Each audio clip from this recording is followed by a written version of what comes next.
حضرت علی المرتضیٰ رضی اللہ تعالی عنہ نے فرمایا جھوٹوں والی توبہ نہ کرو۔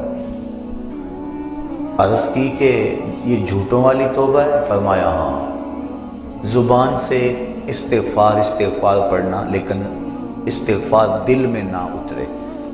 ایک حدیث شریف کے الفاظ ہیں التائب من الذنب کمن لا ذنب لہ والمستغفر من الذنب وہو مقیم علیہ کالمستہزئ بربہ۔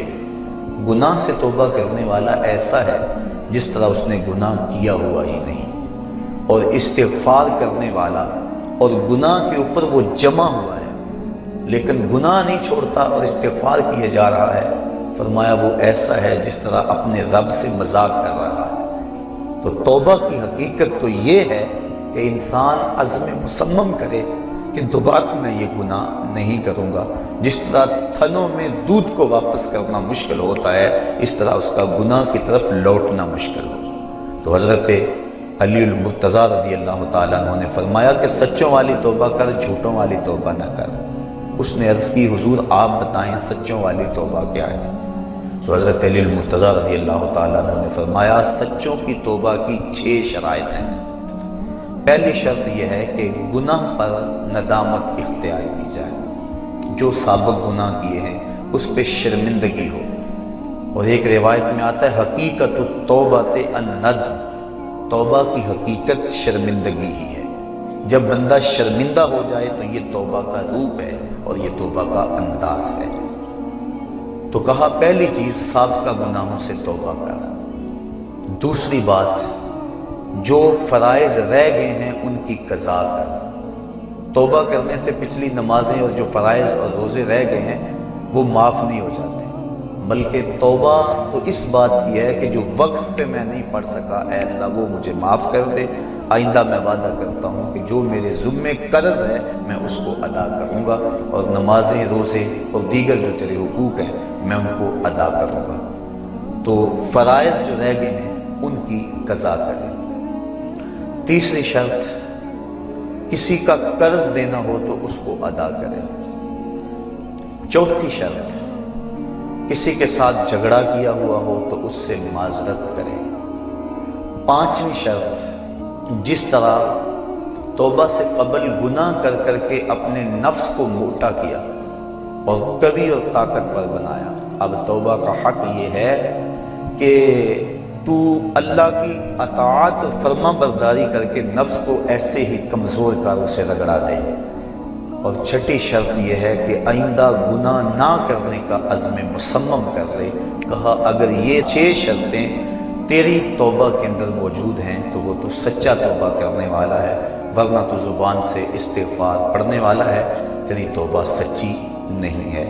تو توبہ سچی یہی ہے کہ انسان خلوص کے ساتھ ان شرائط کے ساتھ اللہ کے حضور رجوع لائے، اور جب بندہ اللہ کے حضور رجوع لے آتا ہے تو پھر اس کے گناہ جتنے مرضی ہوں اللہ تعالیٰ معاف فرما دیتا ہے۔ گناہ کر بیٹھتا ہے اس کو ایک خوبصورت راستہ دیا گیا کہ اس نے جو بھی کیا ہے ہو گیا اس سے، اب اپنے دستے دعا کو اٹھائے اور اپنے مالک کے حضور حاضر ہو جائے، عرض کرے مالک نادانی اور جہالت کی وجہ سے مجھ سے یہ گناہ سرزد ہو گیا، میں تیری بارگاہ میں حاضر ہوں۔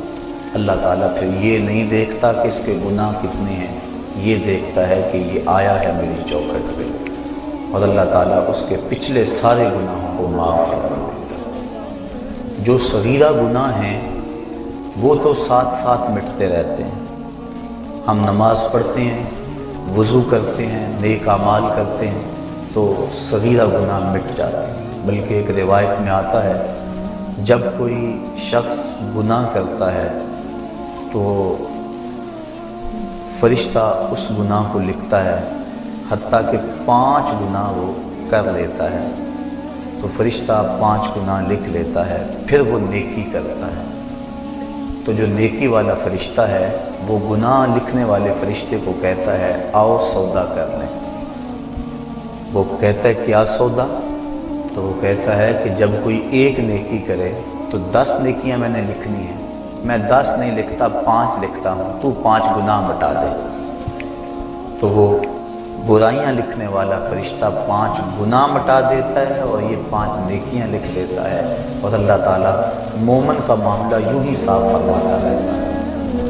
کتنی کرم نوازی ہے اپنے بندے پہ اس کی، اگر اس کے در پہ آئے اپنی جھولی پھیلائے، اس کے گناہ جتنے مرضی زیادہ ہوں۔ جس طرح کہ ایک شخص حضور کی خدمت میں حاضر ہوا تو اس نے کہا میں بہت بڑا گناہ گار ہوں، تو حضور فرمایا تیرے گناہ سمندر کی جھاگ سے بھی زیادہ ہے؟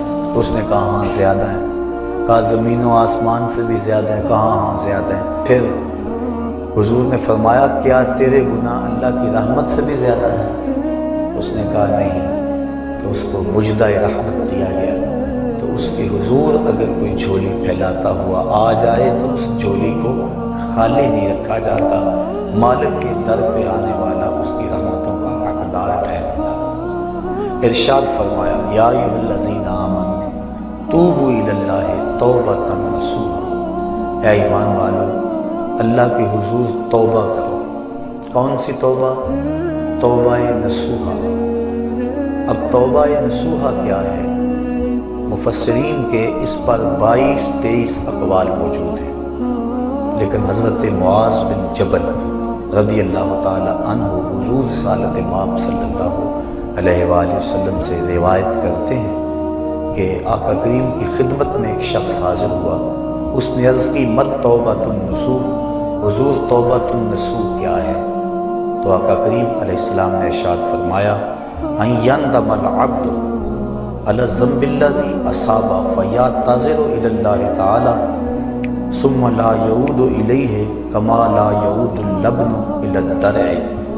فرمایا کہ توبہ نصوح یہ ہے کہ انسان جب گناہ کر بیٹھے تو اللہ کے حضور اس کی معذرت پیش کرے، اور دوبارہ گناہ کی طرف اس کے لیے پلٹنا اتنا ہی مشکل ہو جس طرح کے تھنوں سے نکلا ہوا دودھ واپس کرنا مشکل ہوتا ہے۔ تو اگر کسی شخص کی یہ کیفیت ہو جائے تو وہ توبۃ النصوح کے مقام پہ فائز البرام ہے۔